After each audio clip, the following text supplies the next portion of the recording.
नमस्कार। आज के इस दिलचस्प ऐतिहासिक विश्लेषण में हम सीधे मध्यकालीन भारत के सबसे ताकतवर साम्राज्य के 120 सालों के इतिहास में गोता लगाने वाले हैं। मतलब एक ऐसा दौर जहां सत्ता का चरम केंद्रीकरण हुआ, कुछ ऐसे नीतियां प्रयोग हुए जो आज भी हैरान कर देते हैं, और फिर एक इतने विशाल साम्राज्य का पूरी तरह से बिखर जाना। जी हाँ, हम बात कर रहे हैं दिल्ली सल्तनत के उस सबसे अहम दौर की, खिलजी और तुगलक वंश की। तो चलिए सीधे मुद्दे पर आते हैं। सोचने वाली बात है कि आखिर एक इतना विशाल, इतना शक्तिशाली साम्राज्य खुद ब खुद कैसे तबाह हो सकता था? क्या ये सब इसके शासकों के अजीबोगरीब फैसलों का नतीजा था या कुछ और? आइए इतिहास के इस उलझे हुए धागे को सुलझाते हैं। अब जरा इस टाइमलाइन पर नजर डालिए। 1290 से लेकर 1398 ईस्वी तक के इन 30 सालों में एक बड़ी दिलचस्प बात नजर आती है। खिलजी वंश का दौर सिर्फ 30 साल का था, बहुत छोटा लेकिन बेहद आक्रामक। वहीं दूसरी तरफ तुगलकों का शासनकाल काफी लंबा रहा, लेकिन सच कहें तो ये पूरी तरह से अराजकता और साम्राज्य के टूटने का दौर था। तो शुरुआत करते हैं खिलजी वंश के उदय से। पुरानी गुलाम डायनेस्टी अब इतिहास बन चुकी थी और सत्ता की चाबी पूरी तरह से एक नए स्वतंत्र अफगान तुर्क के हाथों में आ गई थी। इस नए वंश की नींव रखी 70 साल के जलालुद्दीन खिलजी ने। जलालुद्दीन का रवैया काफी नरम था। उनका मानना था कि भाई जब भारत में बहुसंख्यक आबादी हिंदुओं की है तो यहाँ एक पूरी तरह से सख्त इस्लामिक राज्य नहीं चलाया जा सकता। लेकिन राजनीति में इतनी नरमी, ये उसी पर भारी पड़ गई। उसके अपने ही भतीजे अलाउद्दीन खिलजी ने देवगिरी से अपार धन लूटा, उस पैसे से सेना और दरबारियों की वफादारी खरीद ली और फिर धोखे से जलालुद्दीन की हत्या करके गद्दी हथिया ली। और यहीं से शुरू होती है अलाउद्दीन की लौह पकड़। दिल्ली की गद्दी पर अब एक ऐसा शासक था जो दूरदर्शी तो था, लेकिन साथ ही बेहद क्रूर भी। उसका बिल्कुल साफ मानना था कि अगर विद्रोहों को कुचलना है और साम्राज्य को बचाना है तो सत्ता का पूरा कंट्रोल अपने हाथ में लेना ही होगा। अपने खिलाफ किसी भी बगावत को जड़ से उखाड़ने के लिए अलाउद्दीन ने 4 बेहद सख्त नियम लागू किए। उसने जासूसों का ऐसा जाल बिछाया कि लोग अपने घरों में फुसफुसाने से भी डरते थे।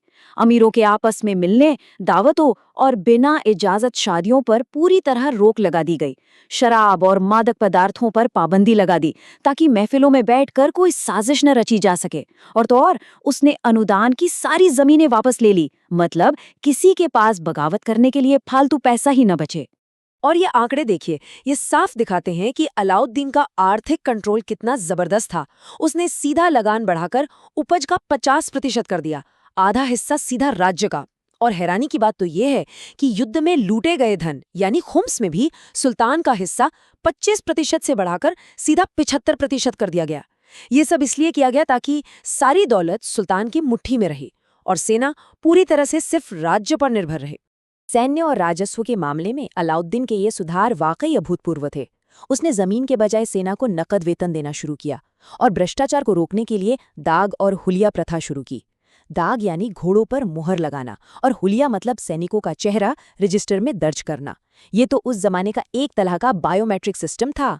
साथ ही उसने बीच के अमीर बिचौलियों को हटाकर सीधे नकद टैक्स वसूलना भी शुरू कर दिया। अब जब सेना को नकद वेतन मिल रहा था तो खर्च कम रखना जरूरी था।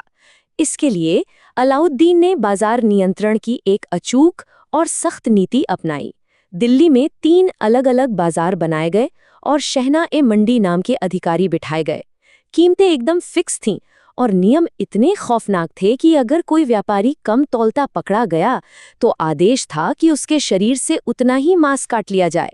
बिल्कुल, आपने सही सुना। चलिए अब आगे बढ़ते हैं तुगलक वंश के प्रवेश पर। समय का पहिया घूमा, खिलजी वंश ज्यादा दिन नहीं टिक सका और 1320 ईस्वी में गयासुद्दीन तुगलक ने तुगलक वंश की स्थापना कर दी।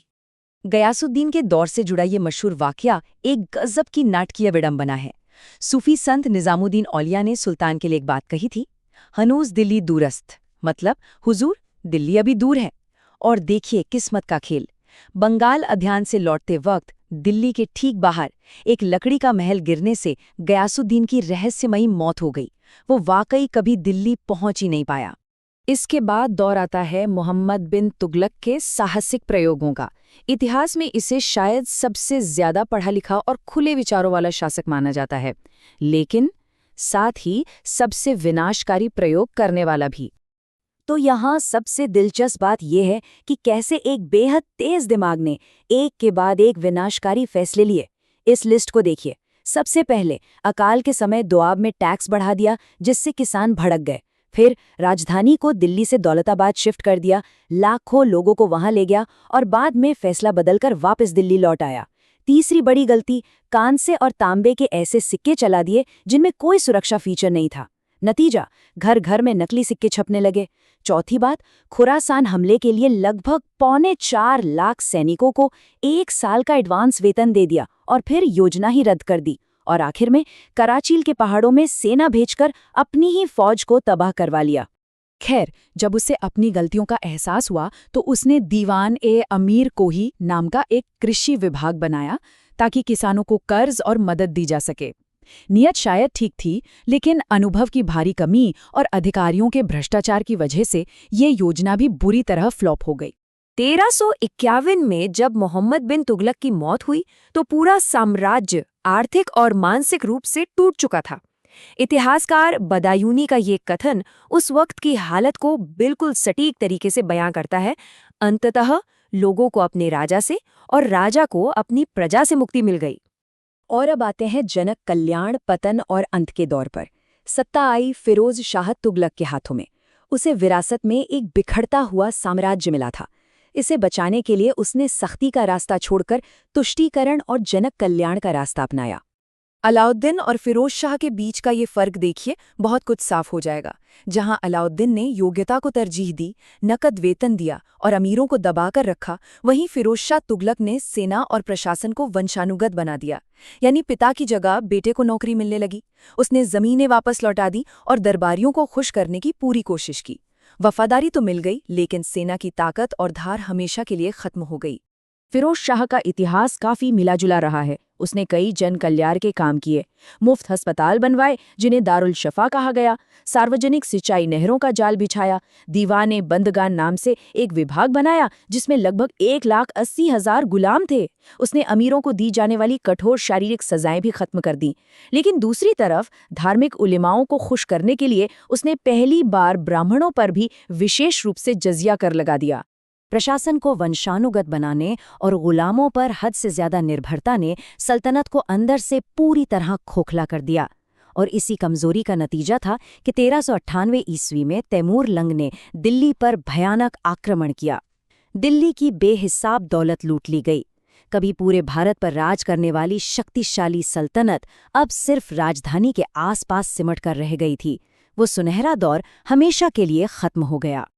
अब जो बात सबसे ज्यादा सोचने पर मजबूर करती है वो ये है कि क्या ये पूरा पतन सिर्फ कुछ शासकों के अजीबोगरीब और कमजोर फैसलों का नतीजा था, या फिर एक बेहद अस्थिर दौर में इतने विशाल साम्राज्य को सिर्फ ताकत के दम पर एक साथ साधे रखना ही नामुमकिन था?